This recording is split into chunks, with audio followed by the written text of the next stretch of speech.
Hello students, welcome back to my channel. So आज हम करने वाले हैं अपनी इस पूरे चैप्टर का लास्ट क्वेश्चन। ये एक प्रॉब्लम सॉल्विंग क्वेश्चन है, तो इसे हम कैसे सॉल्व करेंगे देखते हैं। ऋतु धारा के अनुकूल 2 घंटे में 20 किलोमीटर तैर सकती है और धारा के प्रतिकूल 2 घंटे में 4 किलोमीटर तैर सकती है। उसकी स्थिर जल में तैरने की चाल तथा धारा की चाल ज्ञात कीजिए। अब देखिए, अगर आपको कहा जाए कि सीधे चलो तो आप क्या करोगे? सीधे चलना तो इजी है, ऐसे चलते चले जाओगे ऐसे ऐसे। अगर मैं कहूँ पीछे चलो, बिना देखे चलना, तो क्या करोगे भाई? पीछे नहीं देखना है, तो आप हो सकता है कि आपको लड़ जाओ कहीं या फिर भिड़ भी सकते हो। तो वहां पे क्या होगा कि जब आप आगे चल रहे हो तो आपकी स्पीड जितनी ज्यादा रहेगी वो पीछे चलने पे उसकी आधी या कम हो सकती है। तो ये चीज आप खुद जानते हैं। तो देखिए, ऋतु के यहाँ पे बात सिर्फ दो चीज की हो रही है, एक तो तैर रही है ऋतु और दूसरी धारा की बात हो रही है। दो ही चीज है, एक तो पानी का फ्लो और उतना, उसके अलावा क्या है, ऋतु कैसे तैर रही है। ठीक, तो हमने क्या किया, ऋतु के तैरने की चाल को x किलोमीटर मान लिया, धारा के तैरने की चाल को y किलोमीटर। अब देखो, ऋतु की धारा के अनुकूल चाल देखें तो x प्लस वाई हो गई। अब प्रतिकूल हमें वापस जाना पड़ा तो वहां पे क्या होता है, माइनस हो जाते हैं, तो माइनस वाई हो गई। अब देखिए, हम एक फॉर्मूला जानते हैं और ये फॉर्मूला हमें क्लास 9 से रटाया जा रहा है। तो ये फॉर्मूला मुझे भी क्लास 9 में रटाया गया था और मुझे नहीं याद हुआ था, तो मैंने 10th में इसको तैयार किया था, रट डाला था। तो आपको क्या करना है, आपको याद होगा मे भी। तो 40 इक्वल टू दूरी बटा समय होता है, हम भी जानते हैं। अब क्या होगा, हमको चाल पता है इनटू समय, यहाँ पे मल्टीप्लाई कर देते हैं क्योंकि हमें समय भी पता है, इवन हमें दूरी भी पता है। तो निकालना क्या है ना, हमें x और y की वैल्यू निकालनी है।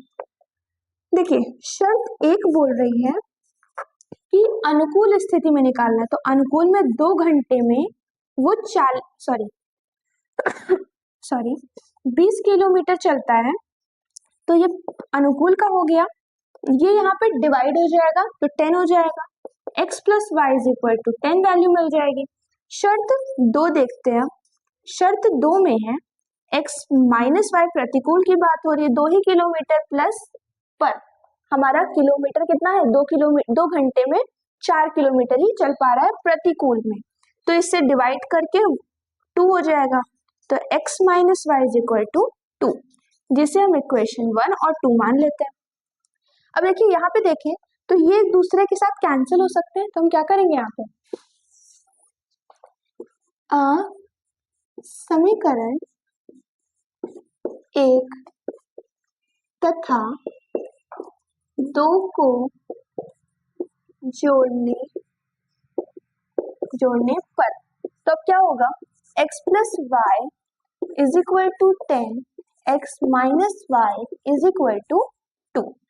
अब देखिए, y की वैल्यू कैंसिल हो गई, 2x is equal to 12, x की वैल्यू हमारी 6। अब हम x का मान समीकरण 2 में रख देते हैं, x का मान समीकरण 2 में रखने पर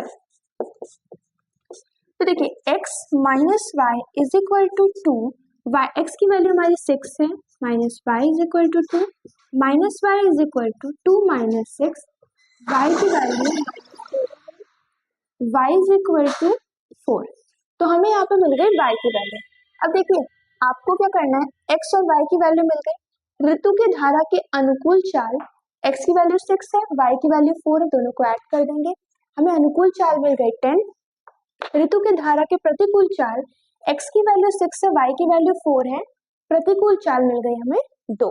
तो हमें चाल की मिल कितना मिल गया, हमारी 10 हमें अनुकूल चाल प्रति घंटे मिल गई और यहाँ पे 2 मिल गई प्रति घंटे चाल। तो आज के लिए इतना ही रख रहे हैं। नेक्स्ट वीडियो में हम वन शॉट वीडियो बनाएंगे संडे को, जो कि हमारी आएगी। उसमें मैं पूरे के पूरे 3rd चैप्टर से रिलेटेड सारे क्वेश्चंस को डिस्क्राइब करूंगी एंड जो क्वेश्चंस आपको मे भी टिपिकल पड़ रहा है उसको आप प्लेलिस्ट में चेकआउट कर सकते हैं। तो उसमें क्या रहेगा, मैं आपको एक प्रोसेस बता दे रही हूँ कि मैं उसमें एक ओवरव्यू दूंगी कि मतलब ये पैटर्न ऐसा है, इसमें ऐसा ऐसा क्वेश्चन होएगा, आप इसको कैसे कर सकते हो। ठीक, एंड मैं सारे क्वेश्चंस को उसमें डिस्क्राइब नहीं करूंगी, मैं उसका एक पैटर्न बता दूंगी, हाँ ये स्टेप है, इसका ये स्टेप है, फिर ये स्टेप है।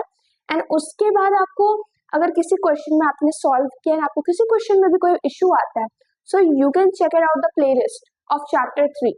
तो आज के लिए इतना ही रख रहे हैं, नेक्स्ट वीडियो में फिर से मिलेंगे। Thank you.